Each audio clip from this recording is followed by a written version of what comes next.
Today we're going to talk about market research. So market research is understanding the narrative or the context that you will introduce your product or service to. This is very important because without it you won't be able to connect or relate your product or service to those you're targeting or those you want to serve or those who will consume your product. People usually conduct market research when they're introducing a new product or their company is entering for a new category, or you could also be working in a marketing agency and you're trying to understand the new assignment or the new client that you will be working with, so you want to understand their product or their brand or business. Also, if you're working in a market research company, this would also be useful for you, or a market research will be one of the essential things that you will be doing every time you're assigned a new client. So let's go through those 5 items or this checklist for market research that you need to check every time you do a market research. First thing is the target audience, or identifying who your target audience is. Number 2 is understanding the market or knowing the market needs. Number 3 is knowing and understanding the history of the brand, the product, and the industry that you will be operating within. Number 4 is knowing your competitors, whether they're direct or indirect competitors. And number 5 is knowing the barriers, or what's called a PEST analysis. The first thing is the target audience. This comes naturally because without understanding what your target audience wants or how they behave, what are their pain points, their challenges, their aspirations, what do they look like in real life, this is something super important that every brand or every business needs to know and identify the right target audience. Now, many brands fall into the trap of saying that they target everybody and that their product is suitable for everybody. While this may be true, or this is ideally every company's goal is to become a mass product that everyone uses, like Nike or Apple, and those very successful brands. But even if your brand is that successful, or you're producing mass consumption products or services, within every time you create an activity or an initiative, you need to target one specific segment of the bigger or the wider audience that you have. So, for example, if you want to target athletes, you're Nike and you want to target athletes, you will be creating a campaign that is specifically made for athletes or younger athletes.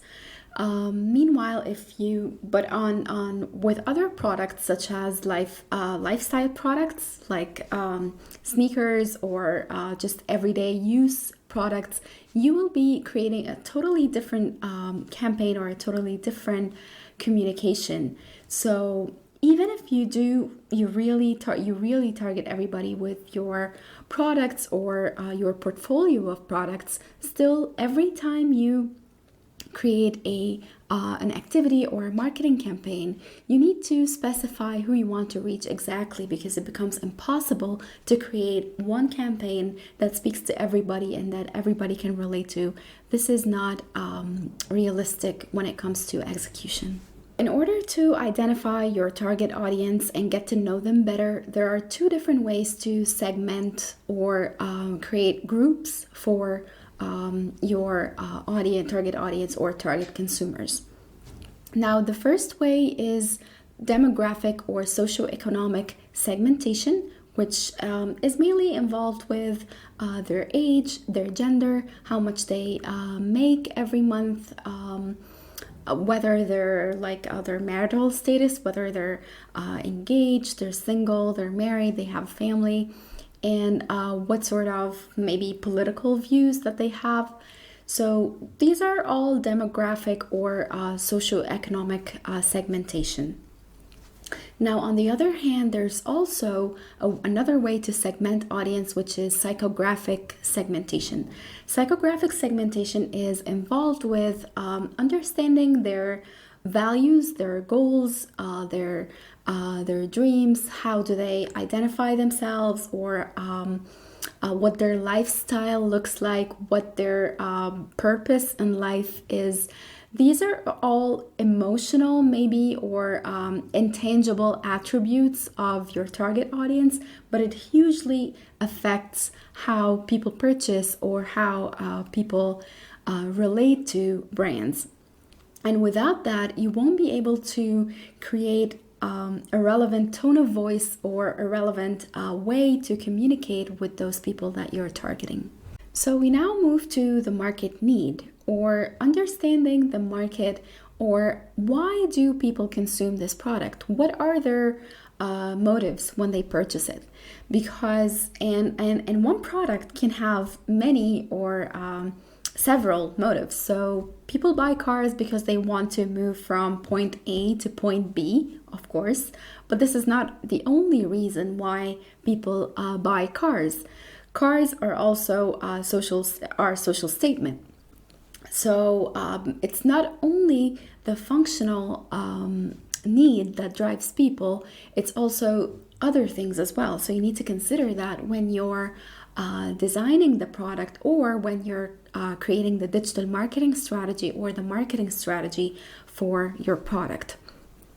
So it's very important to understand that, and you need to understand that it varies even from not only from one person to the other, but also from one context or one market to the other. So maybe people in the United States are buying cars for one reason, but people in maybe in Africa are buying cars for a totally different reason. And the communication or the campaign that you're going to use for the people in the US or in the UK will not be relevant if you use it in Africa. So of course, this is very sensitive, and it's important to understand what is the market need for that product, and whether people really need that product at all in that context. Now, the third thing that you need to research when you're doing your market research or market analysis is understanding the history of the product or the brand or even the industry. So maybe the industry is struggling with something specific at this moment. So you need to focus your communication or your digital marketing strategy in that direction. Or the history of the brand, say, for example, if we're going to take Coca-Cola. Coca-Cola makes ads that are related to being happy and sharing good moments. And this is a heritage brand. It has a long history of communication with its audience. So if you're working on a brand that has history and has heritage, you need to respect it and you need to understand it, because you can't just come out of nowhere and create a new concept or a new marketing campaign that is completely irrelevant to what people have heard of from this brand before. People will find it confusing, and maybe they will not relate to it. So it's also important when you're working on a new brand or product to consider its history and the history of the industry, or the history of the market as well. The fourth thing you need to consider when you're doing your market research is your competitors. And this is usually where most companies start, is by checking their competitors. Now, of course, this is essential. You need to know what are the available options in the market, what will your consumers be comparing your brand or your service to, how they price their products or services, and how do they communicate with their customers as well. And you need to remember that your competitors are not only your direct competitors. For example, we can say that Coca-Cola and Pepsi are direct competitors. They essentially produce very much similar products. However, when someone is thinking of what should they drink, they're not just thinking Pepsi versus Coca-Cola. They're also thinking of whether they should drink a glass of water instead, or maybe they should drink some fresh juice or drink coffee. So even though Coca-Cola and Pepsi don't produce water, they don't produce coffee, but they're still going to be competing with that category or that beverage category. So they need to consider the other alternatives that their consumers will have when they consider going for a drink. The last thing you need to consider when you're doing your market research is the barriers or the external factors that you cannot control and nobody else can control, but you're still going to be responding to those situations or those circumstances. So, for example, when we say, this is also known as the PEST analysis, which involves political aspects, economic aspects. They also consider social aspects of the market, and finally the technological aspects of the market or the technology barriers in the market. Political factors are things like the political instability, the government policies, maybe the tax laws, or any sort of corruption maybe is also political factors. And when we say political, we essentially come to economic factors, which include the general economic situation in the market, whether there's an issue with foreign currency, inflation rates, maybe unemployment rates. So the general economy has a huge fact on whatever product or service that you're selling, and you need to understand that and respond to it accordingly. Next comes the social aspect, which is basically the lifestyle, the cultural barriers, maybe the religious beliefs. Because, for example, in some countries, you are not allowed to market or do any sort of marketing for alcohol beverages. In other countries, it's okay. So you need to know that as well in order to be on the safe side. And finally, the technological barriers, or what kind of innovations that this market has or maybe does not have. So what is your edge, or where do you fall short when it comes to technology? So to wrap things up for you, if you're starting a new marketing strategy or a digital marketing strategy, you must start that with the market research. That's how you understand the target audience, the history of the brand, the competitors, the market need for that product, and of course the industry that you're operating within, and finally the barriers.